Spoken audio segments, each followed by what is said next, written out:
I want to show you the silliest thing that I've ever spent kind of a lot of time and money on. So a couple years ago, my wife and I got this new TV stand and we couldn't figure out what to put in it because we don't have a lot of movies, we don't have any video games. So I was like, what do we put in this cabinet right here?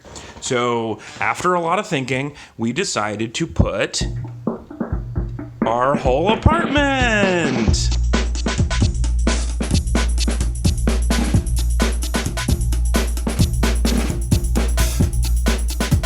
Fridge opens, the front door opens, ceiling fan spins, couch folds into a bed just like the real couch does. We decorate them both for Christmas. But then eventually we had a problem. What do we put in the tiny version of this cabinet? So we put the whole apartment again. I have nothing to hide, which is a shame because I love hiding stuff. I love making or buying secret hiding places. So like, I love hollowing out books. And you know, people either say, well, probably you'd hide drugs in there. Well, I don't do drugs, but I do take Flonase for my seasonal allergies. So I put those in this one because that kind of feels like doing drugs. But my whole apartment is filled with stuff like this. Totally normal permanent marker. Inside is a smaller permanent marker. Copy of Inside Baseball to hide my tiny baseball. This is a normal looking giant bolt that I just keep in my closet. You can screw off the bottom and you can fit a tiny vial in there, which is perfect for, that's my Claritin. That's my other allergy medicine.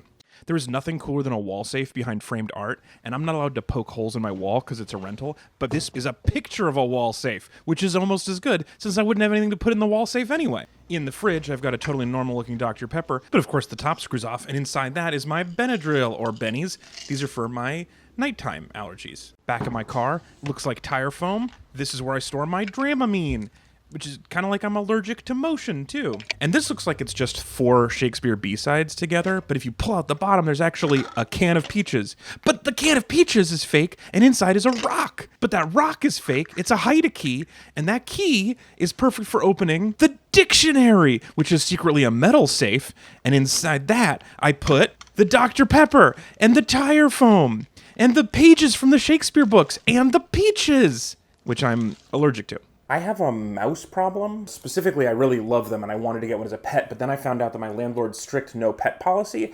includes mice. Did I handle that in a mature adult way? Or did I spend $400 in 6 months making a much worse version of the thing that I wanted?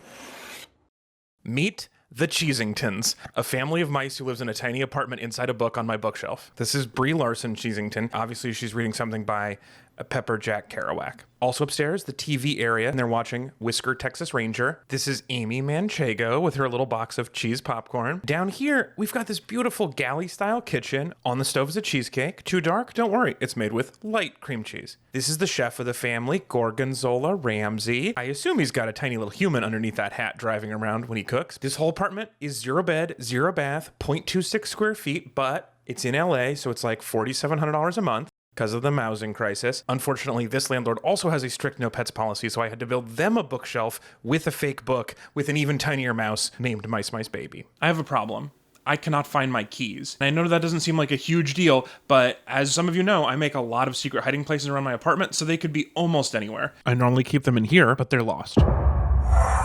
Before I got the Nancy Drew book, I used to keep them in this avocado, but now I just use that for my new allergy medication. I thought I'd put them in my fake wall outlet, but then I remembered, no, that's where the walnuts go. They're too big to fit inside the walnuts. That's where I put Waldo. Obviously, I should have put them in this hide key, but instead I used that for my fake key fob, which is full of Zyrtec. They're not in my poker chips, but what did I put in there? Oh yeah, I filled them with quarters because I thought they're kind of like video poker chips, and then I put that hollow quarter in there, and then I filled that with a dime. Oh, maybe I put them inside my Russian doll. No, that's where I put my smaller Russian doll. But what's in there? Hey, I found him. Lucky. And inside him is a smaller Russian doll. Inside that, spare battery, but obviously fake battery with even more Zyrtec. Toy not included. Behind this picture? No, that's my invention for people who can't poke holes in their wall but really want a wall safe. The wall safe wall safe. Maybe I put it in another book. No, this one was too long to read, so I hollowed it out and put in a projector that projects its own movie. And of course, there's a compartment for popcorn. What in the world? Carmen Sandiego. Oh, of course. Oh, I remember. I put it in the place where I put lost things. I can't believe I didn't remember that. Now, where did I put my phone? I need to show you the silliest thing I've ever spent a ridiculous amount of time and money on. Real ones will remember that a couple years back, I built a Lego model of my living room to live in my living room. It was expensive and it took a while, but I liked it. But then something happened. we moved. So after a while, I built another mini living room to live in my living room. And you might recognize this room because this is where I shoot my videos. But then I thought minifig me doesn't have anywhere to eat. So I made the dining room. But then I thought he doesn't have anything to eat. So I'm just gonna make the kitchen. It'll be real quick. And at this point, it became pretty clear what was happening. So I decided to stop fighting it and just make the entire apartment. Here are a couple of my favorite parts. The record shelf in the living room, the recycle bin out front, although I don't know why this little one has a human femur in it. My coffee bar, complete with a little soda machine and the coffee pot. In the laundry room, I have a vacuum cleaner that is not sponsored, so I won't tell you what the brand of it is, but look how cute it is, all small. And obviously the spider is not to scale. The real one is so much bigger. I have a squirrel feeder and a bird feeder, and I look at them through the window while I'm washing dishes. Look at how cute it is! And I'm not supposed to show you our real bathroom, but I needed to show you this because I want to show you this plant and this toilet paper holder. It's made out of a pew-pew. This is our bedroom for sleeping and our closet where we keep our spacesuits. And I've never actually been in my wife's office, so I'm guessing a little bit, but I'm pretty sure this is what it looks like. You got her blood fountain, her skull stack, cooking something in her little cauldron, and of course this is where she does her office job. And the air conditioner made out of bones is probably why there was that human femur in the trash. So like I said, that took a while and cost a lot of money, but I still couldn't help shake the feeling that I was missing something. There's something missing. Oh, I know. So I had me making a video about the model.